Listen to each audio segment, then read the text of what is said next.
What's up, internet people? I'm Pluto, and today I'm going to be reviewing a game called The Abandoned Cabin, and it's in the Exit the Game series of games. Basically, it's an escape room in a box. Before I get started, I am getting over a bit of the COVID, so if I cough a lot or clear my throat a lot during this video, I apologize in advance. I'll try to edit it out as best I can. So like I said, this is basically an escape room in a box. It's made by Kosmos. There's a bunch of these games, but this is the first one I've ever played. You can play it by yourself or in a group. I played it by myself. It says ages 12 and up, and the playtime, the box says 1 to 2 hours. It actually took me 3 hours and 11 minutes, but I think it probably would have taken me a lot less time if I was in a group. I'm kind of stubborn and I didn't want to use any of the help cards. I did actually end up using one help card. This says that it's about halfway between novice and expert level. I was actually sort of surprised at how tricky some of the puzzles in this game were. None of them felt like completely frustrating or unsolvable. There were a couple, without giving too much away, some of the puzzles involve physically lining things up, and I don't know if it's the way that things are printed or cut, but for me, they didn't line up perfectly.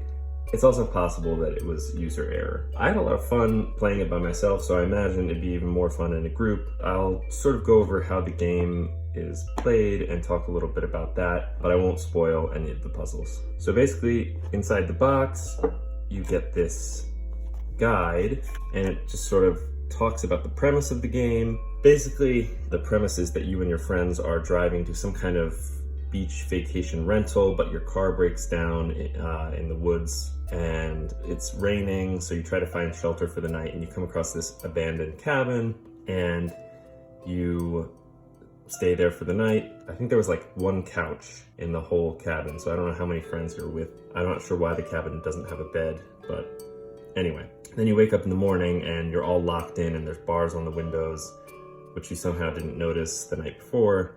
For some reason, you have to solve a bunch of puzzles to unlock the cabin. I would say it's pretty light on story. And then this guide also just goes over how to play, but I'll kind of talk about that as well. It comes with this decoder disc, which I thought was a kind of interesting mechanic. This book has some stuff that relates to the puzzles, and then you have to sort of piece it together with what's on the cards and solve them using the decoder. So you get the book, the decoder disc, and you also get these three, they're called strange items. They stay in the box until you pick a card that tells you that you found one.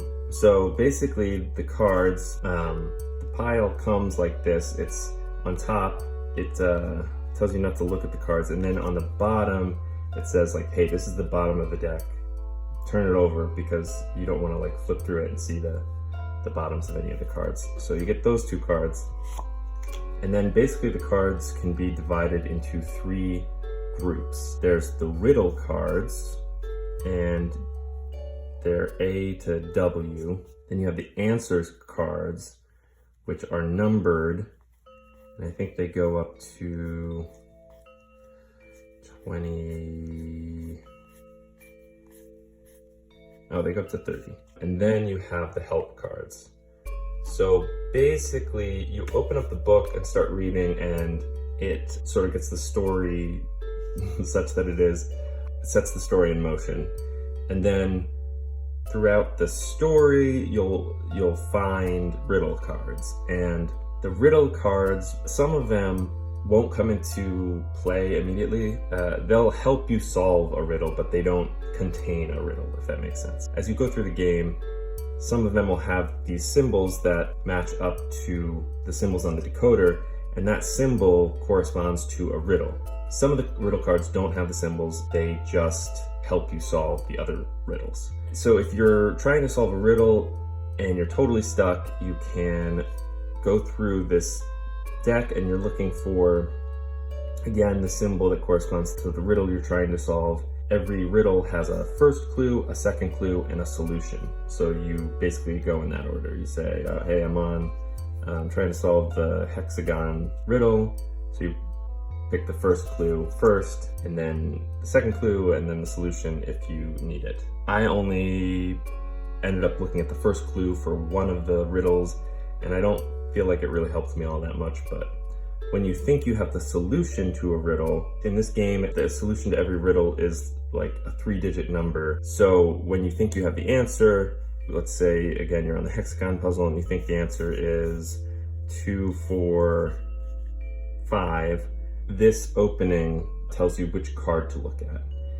And if the answer is wrong, it'll tell you right away. If the answer is right, you'll get this card that says like, hey, that you might have the right answer. It'll ask you which lock you're trying to unlock, essentially, like which riddle you're trying to solve, and you have to find the lock that you're trying to unlock in some of the pictures. Some of the pictures are on cards, some of them are in the book. You have to basically match up the riddle to the lock that you're trying to unlock on that card. And then that'll tell you which additional answer card to draw, and then that will tell you whether or not you're right.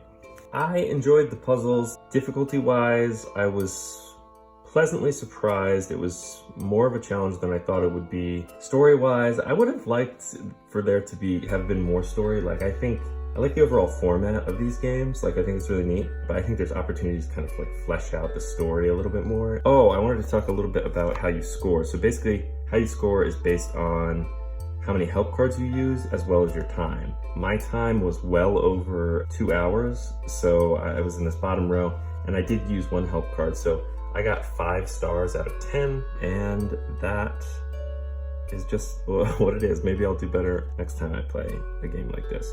Oh, the other thing I wanted to mention is that really you can only play this game once, so there is that to consider if you're thinking about buying it. Some of the puzzles do involve folding things, possibly cutting things. I managed to avoid folding and cutting things, so in theory I could play this again in like a year if I just have totally forgotten all of the puzzles. Yeah, it says this game can only be played once. To solve the riddles, you'll have to write on, fold, and cut the game materials. This makes it possible to have especially diverse puzzles. The paper and cardboard components are recyclable. So that's cool, at least. Like if you cut stuff up and you just want to toss this after one time playing, at least everything's recyclable. But I didn't want to cut things up and then toss them, so I tried to avoid that. I enjoyed this game, and I think I'm going to check out more in this series, Exit the Game. I think they have a bunch. I guess if I was going to give this a rating, I would give it, I'm going to go ahead and give it a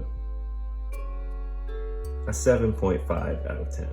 Because like I said, I think it's a neat concept, the puzzles were cool, but I think the story was a little bit lacking. That's that. I think I'm going to try to do more of these like game reviews, so if you're interested in that, feel free to stick around and check those out. All right, see you later.